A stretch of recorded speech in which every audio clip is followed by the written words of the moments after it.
Welcome সময় lifestyle. আশা করি তোমরা সকলে খুব ভালো আছো আর আমিও ভালো আছি। যা করে আজকে দিনটাই তো আবার কাল থেকে সব ব্যস্ত হয়ে যাব যে যার কাজে। এই শিফটিংয়ে আমাদের প্রচণ্ড অসুবিধা, সে পরে আমি ব্লগটা বানাবো। আগে সব থেকে বড় কথা, এর আগে তো আমি 3-4টে ভিডিও ছাড়লাম, ব্লগ ছাড়তেই হবে। এবারে আমি তোমাদের প্রমিস করেছি যে দুর্গাপুরে প্রীতম অ্যান্ড বৃষ্টি ট্রান্সফার হয়েছে শিলিগুড়ির থেকে, তাই না? যেটা আমাদের ব্লকে আমরা দেখি, এই বৃষ্টি প্রীতমকে অপরাজিতা ব্লক প্রথমে না আমরা খুব সাপোর্ট করেছিলাম, আমিও সাথ দিয়েছিলাম, মেসেজ করতাম কি হয়েছে, ভালো হয়েছে কি, মানে কি হয়েছে, কি খবর, কি রিপোর্ট করতাম। পরে যখন পাশাটা পাল্টালো তখন কিছু কিছু জায়গায় ক্ষেত্রে আমাদেরও পাল্টাতে হলো। বাট শুধু বৃষ্টি আর প্রীতমকে নিয়ে, কোনো ফ্যামিলি ব্যাকগ্রাউন্ড নিয়ে না। ওটা তো বলা আমাদের রাইট না, তাই না? এটা বলতে পারি না যে অর্ণববাবুর বাবা মা কেমন, এটা আমাদের বলার দরকার নেই, এটা তাদের ব্যক্তিগত ব্যাপার। বা আমরা এটাও বলতে পারি না তার কাকা কাকিমা কেমন, বা তার ছেলে বৃষ্টিকে নিয়ে পালালো, এগুলো আমরা এখানে বলতে পারি না। অনেক কিছুতে আমাদের বাধা, ওইটা ওদের নিজস্ব ব্যাপার। কিন্তু এটা তো বলতে পারি অর্ণববাবু কি বললেন। দেখুন, প্রথম থেকে যখন আমি অর্ণববাবুর সঙ্গে কথা বলা শুরুটা করেছি, যেহেতু আমার দুর্গাপুরে সবই চেনা, আমার কাজান ভাই, আমার বোন, আমার বড় পিসি সব ওখানে আছে। তারপরে যাই হোক, যতগুলো আমাকে জানিয়েছিলাম আমরা থ্রো করেছি, সবগুলো ওরা নিজেরা উগলে দিয়েছে। এইবারের সমস্যাটা কোথায়, তাদেরকে কেন আসতে হলো আবার ফিরে দুর্গাপুর, তাই না? কেন? আচ্ছা, অনেক প্রশ্ন উঠে এসছে, তোমরা তো আমাদেরকে তো বলোই প্রমাণ দাও, প্রমাণ দাও, প্রমাণ দাও, বলো, এবং অবশ্যই প্রমাণ আমরা দেব দেব দেখবো। যদি অর্ণববাবুকে আনতে পারি, তাহলে অর্ণব, যদি আনতে পারি, নট শিওর, অ্যাডভোকেট, ডক্টর এবং অর্ণববাবু যদি প্রেজেন্ট করতে পারি তো ভেরি গুড। আর বাই চান্স যদি অর্ণববাবুকে নাই আনতে পেলাম, তাহলে তার ক্লিপ তো নেবই, এবং অ্যাডভোকেট এবং ডক্টরও থাকবে। এবারে কেন থাকবে, যেটা অর্ণববাবুর নিজেরই কথা, উনি জানবেন বৃষ্টির রোগের ব্যাপারে, ওই জন্য ডক্টরকেও প্রেজেন্ট করা হবে। তো অ্যাডভোকেটের মধ্যেও আমি বলে দিচ্ছি, 3-4টে অ্যাডভোকেটের সঙ্গে কথা, যে কোনো একজন বসবে, ঠিক আছে? আর অর্ণববাবু চলে এলে ব্যাপক, না হলো তার ক্লিপ, তারপরে তো ভিডিও কলিংয়ে কথা। প্রমাণ দাও, প্রমাণ দাও, প্রমাণ দাও। এইবারে আমি বলি অর্ণববাবু কি বলেছে। অর্ণববাবু বলেছে যে দেখো, একটা কথা বলি। আমি বললাম বলুন। এই যে বাড়িতে প্রমাণ দাও, প্রমাণ দাও, প্রমাণ দাও, আমিও কিন্তু চুপচাপ বসে নেই, আমিও সেই প্রমাণেরই অপেক্ষা করছি। সব একটা একটা করে প্রমাণ আমিও রেডি করছি। যদি সরাসরি যদি ওরা আমার কাছে আসতো, তাহলে ম্যাটারটাকে হয়তো আমরা দাবিয়ে দিতাম। আমার না, অর্ণববাবুর কথা। তো অর্ণববাবু বললো যেটা, হ্যাঁ, আমাকে তো, আমি যখন ডাউট করলাম এর রোগ তো না, কিন্তু এবারে কি হবে, সকলে বলে অর্ণববাবু কেন স্টেপ নেয়নি। আরে বাবা, কি স্টেপ নেবে? অর্ণববাবু যেটা বলছে, প্রথমে নিজের আমার বাবা মাকে দেখতে হবে, ভাই বোনকে দেখতে হবে, আমার কাকা কাকিমা, তার ছেলে প্রীতম, নিজস্ব বউ, ঠিক আছে, সোসাইটি, তার একটা নাম করা বিল্ডার দুর্গাপুরের, একটা রেপুটেশনের ব্যাপার আছে। এবং অর্ণববাবু এটাই বললেন, আমিও অনেক প্রমাণ জোগাড় করেছি। কখন থেকে শুরু করলো জোগাড় করতে সেটাও বলছি। যখন প্রথম শিলিগুড়ির থেকে বৃষ্টি যখন কল করে, বলে আমি চেন্নাই যাব, আমি যেখানেই যাব, হসপিটালে যাব, জেনারেল ওয়ার্ডে, নকল টমেটো সস লাগাবো, তার জন্য 5 লাখ দাও, আবার 5 লাখ দাও। যেহেতু ক্যান্সার পেশেন্ট না, তার জন্য তো স্বামী বসে থাকবে না। এটা তো প্রীতম না, এটা অর্ণব মণ্ডল, তার রিয়েল হাজব্যান্ড, সে তো টাকা ফেলবেই।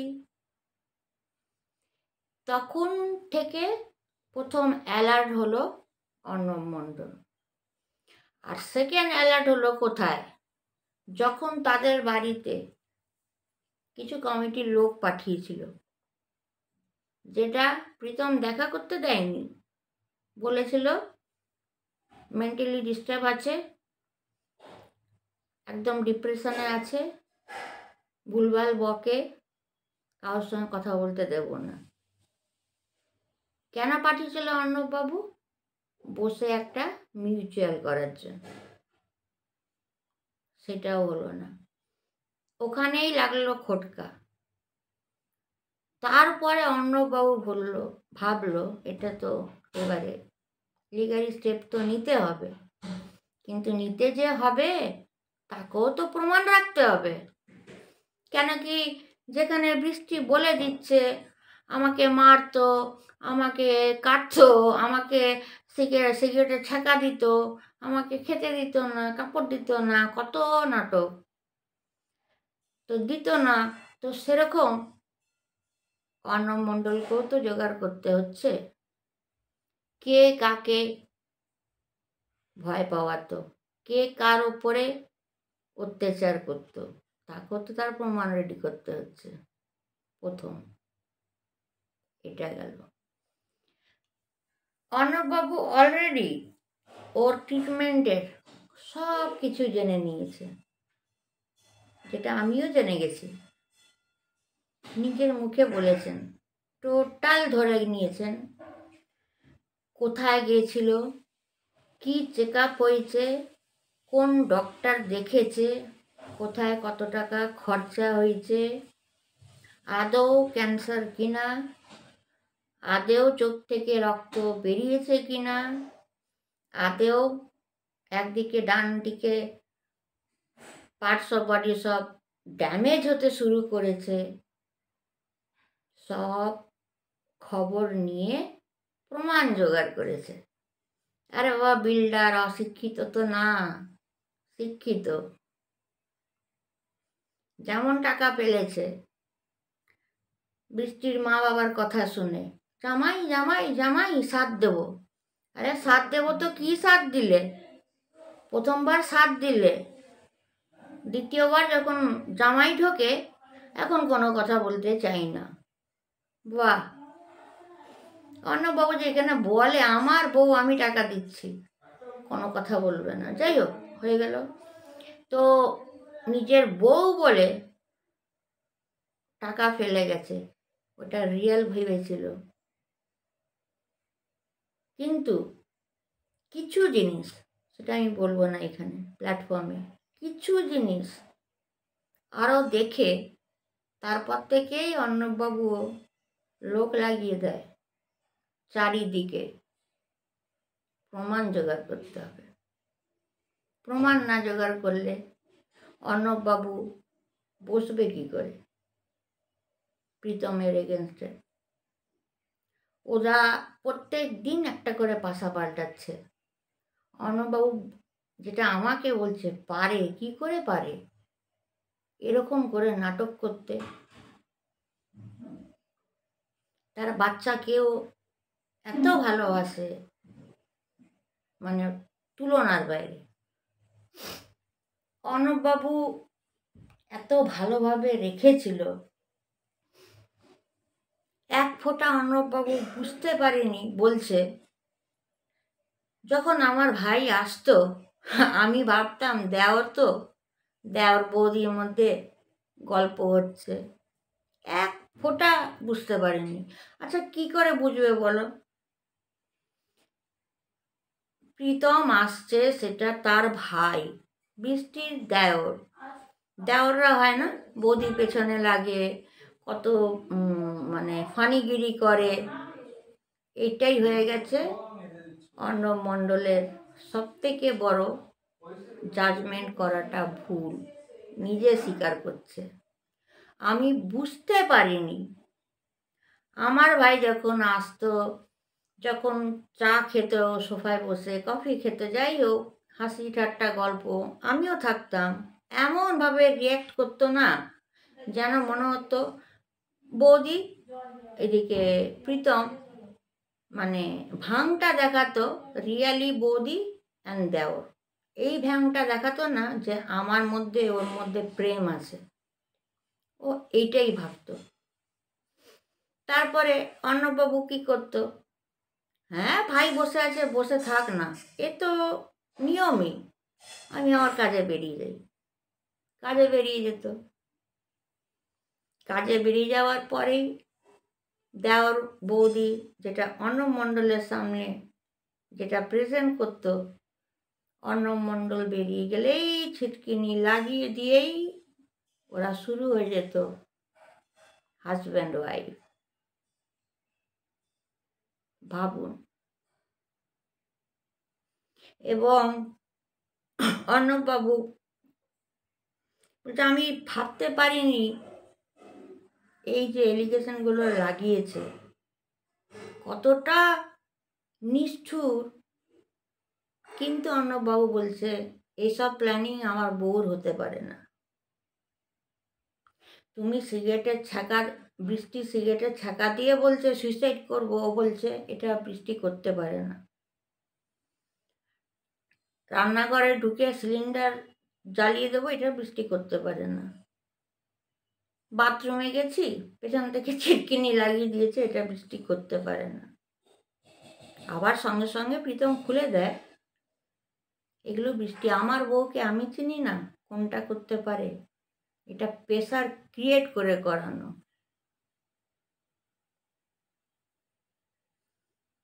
তারপরেই শুরু হয় তাদের রঙ্গলীলা।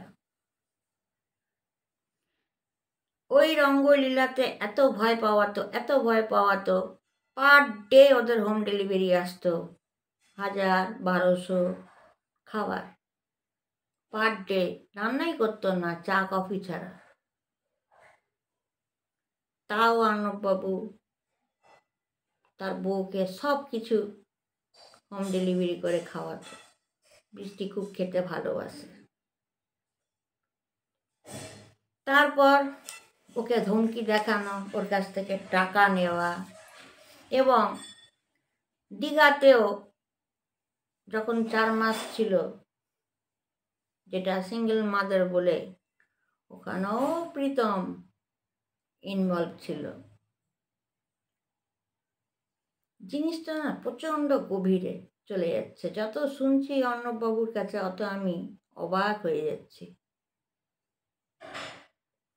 এর আগেরগুলো যে তথ্যগুলো দেওয়া হয়েছে, ওগুলো তো সব মিলেই গেল। অর্ণববাবু বলছে স্টেপ তো নেবো, এইবার নেব, সব রেডি করে ফেলেছি। তাহলে দেখুন, আপনারা যে আমাদের বলেন প্রমাণ দাও, তাহলে তার নিজের হাজব্যান্ডই তার প্রমাণ জোগাড় করতে তার 2 বছর লেগে গেল। তাহলে আমরা কে? সে তো নিজে প্রপারলি ভাবে প্রমাণটা জোগাড় করবে, তবে তো অর্ণববাবু মাঠে নামবে। কেসটা তো জটিল। এইবারে অর্ণববাবু কি করবে? সবটা বলবো না। প্রথম ধরবে মেডিকেল, সেকেন্ড ধরবে প্রীতমের ম্যারেজ, হিন্ট দিচ্ছি। 3 নম্বর ধরবে যতগুলো মানিহানি পাঠিয়েছে, খরচাপাতি। এইবারে ধরবে কোন ডক্টর ট্রিটমেন্ট করেছে, অলরেডি ধরে নিয়েছে কিন্তু সামনে চেস করবে। অর্ণববাবু বলে, আমার ভাই ক টাকা রোজগার করে,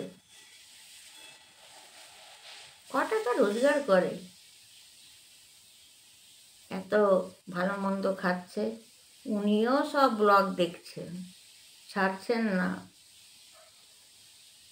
ঠিক আছে। অর্ণববাবুর কথা, কিছু টাকা আমি যা দিয়েছিলাম অ্যামাউন্ট 50% বা 60% খরচা হয়েছে, হয়তো বাদ বাকিটা প্রীতমের পকেটে গেছে। অর্ণববাবু দেখেছেন নাকি, ব্লকে নাকি দেখেছেন, একটা জায়গায় একটা মলে দুজনেই নাকি মার্কেটিং করতে গেছিল। আমরা মলে কি করি, ওই গুগল পে, ফোনপে বা ডেবিট কার্ড, ক্রেডিট কার্ড, ওইটা নাকি টাকাটা দিতে গিয়ে আটকে যায়। কেন আটকায় সেটা এখানে এখন বলবো না, পরে। তারপরেই রাতে প্রীতম বৃষ্টিকে দিয়ে আবার কল করায়, ট্রিটমেন্টের বাহানায় কিছু টাকা পাঠাবো। কিন্তু অর্ণববাবু না না বলে বলেনি, হ্যাঁ বলে সামথিং পাঠিয়েছে, ঠিক আছে। এবারে অর্ণববাবু একটা একটা করে সমস্ত প্রমাণ জোগাড় করেছে। শিলিগুড়িতে কোথায় থাকতো, কোন বাড়িতে থাকতো, কত ভাড়ায় থাকতো, বা দুর্গাপুরও এসে কি করছে, টোটালটা জেনে গেছে। এইবারে বলি, সে তো মেডিকেল নিয়ে বসবে না, তার ছেলেকে নিয়ে বসবে। 2 বছর তার লাগলো, সত্যি খুবই কষ্ট লাগছে আমার, এত মায়া লাগছে, বউটাকে এত ভালোবাসে, এখনো তার প্রমাণ, মানে প্রীতম একটা এত ডেঞ্জার একটা ফ্রড থার্ড ক্লাস ছেলে, কিভাবে নিজের দাদাকে ব্যবহার করেছে। বৃষ্টি তো এইটুকুনও একটু ট্যুর পাইনি, এখন টাকা নেই। দুর্গাপুরে যদি চুল না কেটে ন্যাড়া হয়ে ঢোকে, তাহলে অন্নবাবুর থেকে টাকাটা নেবে কোথার থেকে? টাকাটা তো নিতে হবে না, শো করবে তো ক্যান্সার হয়েছে, কখনো টিউমার হয়েছে, কখনো টিউমার সিস্ট হয়েছে, কখনো প্রেগনেন্ট হয়েছি। আমার যে ধরনের উনি হেসে হেসে বলছেন, না যেন আমিও হেসে হেসে বলছি। তো যেই টাকা থেকে তো অলরেডি অর্ণববাবু নিজের হিসাবে দেখেছে আমার অ্যামাউন্টের 60 থেকে 65% খরচা, বাদ বাকিটা ভাইয়ের পকেটে। এখন গোল্লা, চালাকি করে চুল কাটা, চালাকি করে নেওয়া হবে, চালাকি করে দুর্গাপুরে পা দেওয়া এবং কষ্ট দেখানো। অর্ণববাবু বলে, আমার না ব্লগ দেখে হাসি লাগে, কেন যেন, প্রথম তো ওর ফ্রিজটা দেখে, খেতে নেই টাকা, কি দামি ফ্রিজ রে বাবা, খাট কি দামি রে বাবা, এরকম অনেক কিছু বলেছে, দুটোই জানালাম, বাদ বাকিটা বাদ দিলাম। এবং অর্ণববাবুকে অলরেডি ওরা খবর দিয়েছে টাকার দরকার, বৃষ্টির টাকার দরকার। এবারে বৃষ্টি তো একবার বোকা বানিয়েছে, ছাকা লাগিয়ে, হেনা লাগিয়ে, টানা লাগিয়ে। এইবারে তো আবার একটা অন্য চাল, এই যে পাল্টাচ্ছে না, 1 মাস না, জানুয়ারি মাসে যাব, ফেব্রুয়ারি মাসে যাব, এপ্রিল মাসে যাব, কোথায় যাব, কোন জায়গায় যাব সেটা আমি জানি না। টাকা দাও, ট্রিটমেন্ট করতে যাব। অলরেডি অ্যাপ্রোচ করা হয়ে গেছে অর্ণববাবুকে, এবং এই কথাটাও হয়েছে বাবা, অর্ণববাবুর বাবা মা, প্রীতমের বাবা মা, প্রীতম, বৃষ্টি এবং ওদের যা অ্যাডভোকেট বলো, ডক্টর বলো, অর্ণববাবু রেডি করেছে বসার জন্য। কেন কি এইটা তো হতে পারে না দেওরের সঙ্গে বৌদি ঘুমাবে আর দিনের পর দিন টাকা অর্ণববাবু দিতে যাবে। একটা তো লাস্ট ডিসিশন আসতে হবে। দেখলো তো কটা বছর, দেখলো কটা বছর প্রমাণ জোগাড় করতে লাগলো, তবেই তো অর্ণববাবু বসবে রেডি। অর্ণববাবুর হাসি সিনেমা দেখতে গেছে। তো ফিরে আসা, কেন ফিরে আসা? বেশিরভাগ কাজটা প্রীতম নিজের বোনকে দিয়ে করিয়েছে। মেসেজ করাতো, যারাই মানে আমরা ক্রিয়েটার যারা ব্লগ করে, আমারটা বাদ দিয়ে বলছি, প্রত্যেকের বাড়িতে মানে কমেন্ট সেকশনে যে ফেকগুলো আসছে না, তার মধ্যে প্রীতমের বোনও আছে একটা, নামটা এখন উল্লেখ করলাম না।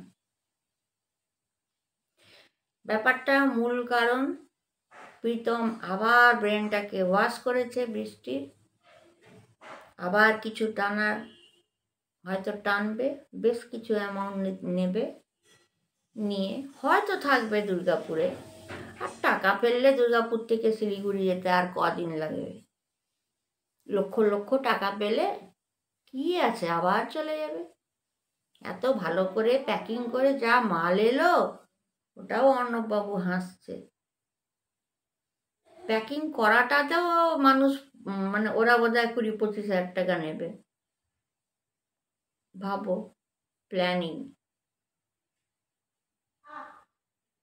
এবং বৃষ্টির কথা মিটিংয়ে আমি বসে এবারে উস্পার করব, কিন্তু আর উস্পার হবে না। অর্ণববাবু বেশ ভালো স্টেপ নিয়েছে, হাটকে, যেটা সত্যিকারেরই ওয়াইটি হারবে, এবারে হিলবে। বলেছিলাম না ফুল প্যাকেজ দেবো, ওই জন্য আমি এখনো বলছি না, যেইগুলো বলার সেইগুলোই বললাম, যতটুকুন বলার। ওদের ভেরি ইম্পর্টেন্ট, ওখানে গিয়ে খালি টাকাটা নেওয়ার জন্য এত প্ল্যানিং, দুর্গাপুরে যাওয়া। প্রীতম আর বাবা মাও দেবে না, আর প্রীতম নিতে দেবে কেন? ও তো নিজে লোটার জন্য হাফ পকেট তো পকেটে ঢুকিয়ে দিয়েছে। বৃষ্টি কি জেনে বুঝে বসে আছে নাকি? বৃষ্টি জানে টাকা শেষ। প্রীতমের master planning, Pritam head soft, তোমাকে হেড সফট। কিন্তু প্রীতম রেডি হয়ে যাও, তোমার দাদা মাঠে এবারে নামছে। কোন দিকে দৌড়াবে? বাঁ দিক, ডান দিক, আগে পেছনে, ওপরে নিচে, রেডি হয়ে নাও। অর্ণববাবু নামছে, অ্যাডভোকেট নিয়ে, ডক্টর নিয়ে নামছে। তার বইয়ের কতটা রোগ, আইনত নিয়ম, অ্যাডভোকেটকে তো বসতেই হবে। আর প্রীতম, তোমাকে আর বৃষ্টিকে তো বসতেই হবে। তোমরা তো অন্য জালে ফেসে গেলে, তোমরা তো এসেছিলে টাকার জন্য, পাশাটাই পাল্টালো অর্ণববাবু। টাকা 1 কড়ি পাবে না, 1 টাকা দেবে না। ঠিক আছে, অনেক হয়েছে, অনেক সহ্য করেছে। এবং আরও ভয়ানক আছে ওদের বাড়ির ব্যাপার, যেটা আমাকে পারমিশন দেয়নি, সেটা আমি বলতে পারবো না। ব্রেকিং নিউজটা দিয়ে দিলাম। মূল কারণ হচ্ছে টাকা শেষ। প্রীতম কীভাবে, কেন কি অ্যামাউন্টটা তো আমরা জানি, কেউ কেউ কতটা 2 বছরে খরচা হতে পারে অর্ণববাবু টাকা মানে কাউন্ট করেছে, আর টাকা পকেটে গেছে। ঠিক আছে, এবং সব খবর নিয়েছে, সব খবর নিয়েছে। টাকার অভাব নেই, কেন খবর নেবে না? তাহলে তোমরা বলো আমরা ভুলটা কোথায়?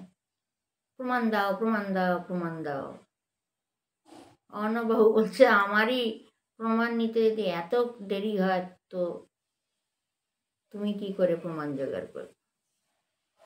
বাট হ্যাঁ, অর্ণববাবু প্রমিস করেছে, আছি, আমি বসবো, অ্যাডভোকেট বসবে, ডক্টরও বসবে, ট্রিটমেন্টের কথা জানবে, কেন কি কতগুলো টাকা যে নিয়েছে ট্রিটমেন্টের জন্য, ডক্টর বসাবে এবং অ্যাডভোকেট বসাবে।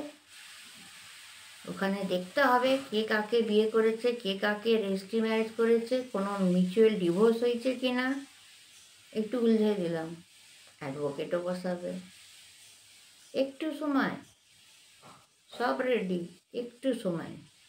মিডিয়া তো পোক্তটা দিতে হবে, তাই না? আর এইগুলো যতগুলো পয়েন্ট বললাম না, দেখবেন এইগুলো প্রীতম আর প্রীতমের বৌদি কাম বউ ওরাই উগলে দেবে। অলরেডি তো ব্লকে শুরু করেই দিয়েছে, টাকা পয়সা শেষ, টাকা পয়সা শেষ। রিজনটা কি? শুধুমুধু কেন ঢুকেছে, এটা কি আপনাদের মাথায় আসে না? শুধুমুধু কেন দুর্গাপুরে ঢুকবে? লাভ কি? এটাই লাভ, আবার মুরগা বানাবে। তার মানে ডিভোর্স হয়নি, মিউচুয়াল ডিভোর্স হয়নি, না হয়েছে? যদি হয় তো টাকা চাই কি করে? জল কোথায় গড়িয়ে গেছে? যতটা পারলাম ইনফরমেশান দেখলাম। যাই হোক, আমার খুবই হাসি লাগে।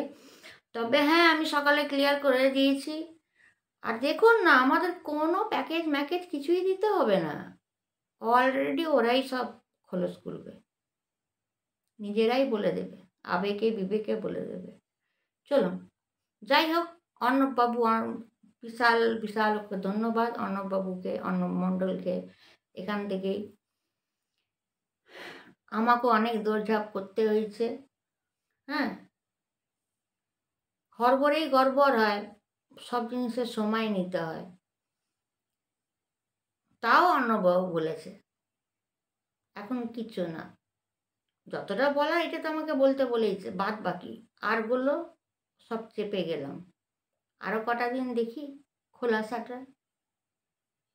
ঠিক আছে, লাইক শেয়ার কমেন্ট সাবস্ক্রাইব করুন।